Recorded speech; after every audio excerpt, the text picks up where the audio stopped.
Hello students, last class में हमने mole concept पढ़ा था कि कैसे मास से मोल निकाल सकते हैं, कैसे नंबर ऑफ पार्टिकल से मोल निकाले जा सकते हैं, या फिर कैसे अगर हमारे पास वॉल्यूम ऑफ गैस गिवन है तो हम मोल निकाल सकते हैं। बेटा आज हम पढ़ेंगे empirical formula and molecular formula. Empirical formula क्या होता है भाई? Simple whole number ratio of atom element present in a molecule. किसी भी मॉलिक्यूल में जो एटम या एलिमेंट प्रेजेंट है, अगर उनके मैं सिंपल होल नंबर रेशियो को ही लेके फॉर्मूला बनाऊं या मैं उसके सिंपल होल नंबर रेशियो की ही बात करूं तो वो क्या रहेगा? उसका इम्पेरिकल फॉर्मूला रहेगा। बेटा फॉर एग्जाम्पल मैं ग्लूकोज की बात करूं तो ग्लूकोज का एक्चुअल फॉर्मूला क्या होता है बेटा? ग्लूकोज का एक्चुअल फॉर्मूला होता है बेटा C6H12O6। ये हमारा ग्लूकोज का एक्चुअल फॉर्मूला है C6H12O6। ठीक है, लेकिन यहाँ पे अगर मैं सिंपल होल नंबर रेशियो निकालूं तो 6, 12 एंड 6 का सिंपल रेशियो कितना आ रहा है बेटा? 1:2:1। मतलब कि फॉर्मूला मेरा क्या बन जाएगा? CH2O। गॉट इट बेटा?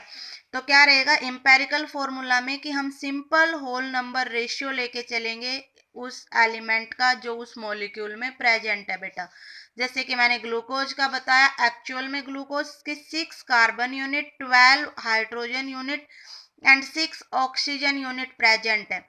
लेकिन अगर हम इम्पेरिकल फॉर्मूला की बात करेंगे तो हम सिर्फ सिंपल रेशियो ऑफ एलिमेंट्स बताएंगे। और जब मैंने 6, 12 एंड 6 का सिंपल रेशियो निकाला तो ये बन गया 1:2:1। मीन्स कार्बन मेरा 1, hydrogen 2 unit and oxygen 1 unit. It is the simplest ratio या सिंपलेस्ट फॉर्मूला ऑफ ग्लूकोज। ठीक है, और इसको हम क्या कहते हैं? Empirical formula. तो याद रखिए बेटा, इम्पेरिकल फॉर्मूला में हम सिंपलेस्ट होल नंबर रेशियो लेके चलेंगे किसी एलिमेंट का जो एक मॉलिक्यूल में प्रेजेंट है। बेटा मॉलिक्यूलर फॉर्मूला में क्या करते हैं? Molecular formula each and every atom या element is mention in the number in which they are present. इसमें हम क्या करेंगे? हर एलिमेंट को उसी नंबर में लिखेंगे जिस नंबर में वो एक्चुअल में प्रेजेंट होता है। बेटा जैसे कि मैंने ग्लूकोज की बात करी, ग्लूकोज में एक्चुअल में कार्बन यूनिट कितनी है? 6। हाइड्रोजन यूनिट कितनी है? 12। ऑक्सीजन यूनिट कितनी है? 6। तो मैंने एक्चुअल रेशियो लिखा कि एक्चुअल हमारे ग्लूकोज में कार्बन 6 है, हाइड्रोजन 12 है एंड ऑक्सीजन 6 है। जब मैं एक्चुअल रेशियो की बात करूंगी मीन्स मैं मॉलिक्यूलर फॉर्मूला की बात कर रही हूँ बेटा। और अगर मैं सिंपलेस्ट रेशियो की बात करूंगी मतलब मैं इम्पेरिकल फॉर्मूला की बात कर रही हूँ बेटा। ठीक है, एक दो एग्जाम्पल मैं आपको और बता दे रही हूँ। मान लीजिए मेरे पास ब्यूटीन है C4H8। अब C4H8 ये तो एक्चुअल ब्यूटीन में जो कार्बन हाइड्रोजन प्रेजेंट है मैंने वो लिखे हैं कि एक ब्यूटीन के अंदर 4 कार्बन और 8 हाइड्रोजन प्रेजेंट है। तो ये तो इसका क्या हो गया? एक्चुअल रेशियो कौन देता है हमें? Molecular formula. लेकिन मैं इसी को अगर इस फॉर्म में लिख दूं CH2 बेटा, क्योंकि मैंने 4 और 8 का सिंपल रेशियो निकाल दिया। अब मैंने सिंपल रेशियो में लिख दिया ब्यूटीन को CH2। अब मैंने उसके कौन से फॉर्मूले की बात की है भाई? Empirical formula. ठीक है, अगर मैं सिंपलेस्ट रेशियो लिख दे रही हूँ means empirical formula, actual number बता रही हूँ जितने एलिमेंट के प्रेजेंट है तो मॉलिक्यूलर फॉर्मूला। बेटा अगला मैंने लिया इथाइलिन C2H4। C2H4 की अगर हम बात करें तो ये इसका क्या है बेटा? मॉलिक्यूलर फॉर्मूला है। एक्चुअल कार्बन और हाइड्रोजन कितना प्रेजेंट है वो आपने बताया है। अब मैं इसका अगर सिंपलेस्ट रेशियो लिखूं तो भाई वो क्या बन जाएगा? CH2। ये इसका क्या बन जाएगा? इम्पेरिकल फॉर्मूला बन जाएगा भाई।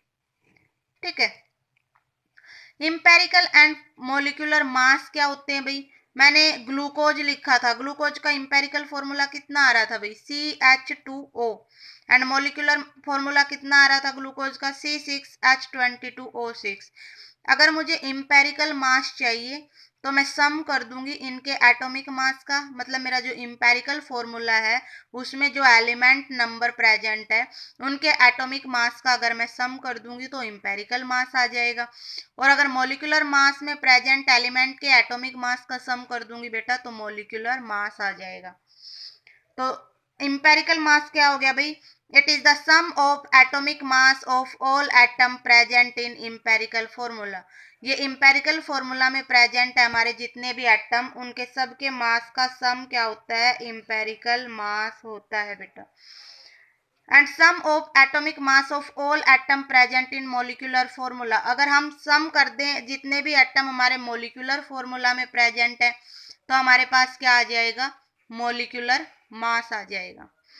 मैंने एक कंपाउंड लिया बेटा C12H22O11 सुगर। ये सुगर का मोलिकुलर फॉर्मूला है भाई। इसका इंपेरिकल फॉर्मूला क्या होएगा, जब मैं 12, 22 और 11 का सिंपल रेशियो निकालूंगी बेटा तो ये तो कट ही नहीं रहे हैं, ये खुद में एक सिंपल है अगर देखें तो ना, इससे ज्यादा तो हम काट ही नहीं पा रहे हैं। तो इसका इंपेरिकल एंड मॉलिक्यूलर फॉर्मूला क्या हो जाएगा भाई, सेम हो जाएगा।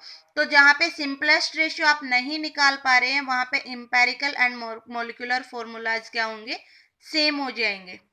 ठीक है, अगर आप atomic mass of all atom present in empirical formula करोगे तो इंपेरिकल मास आ जाएगा, and atomic mass of all atom present in molecular formula करोगे तो बेटा मॉलिक्यूलर मास आ जाएगा।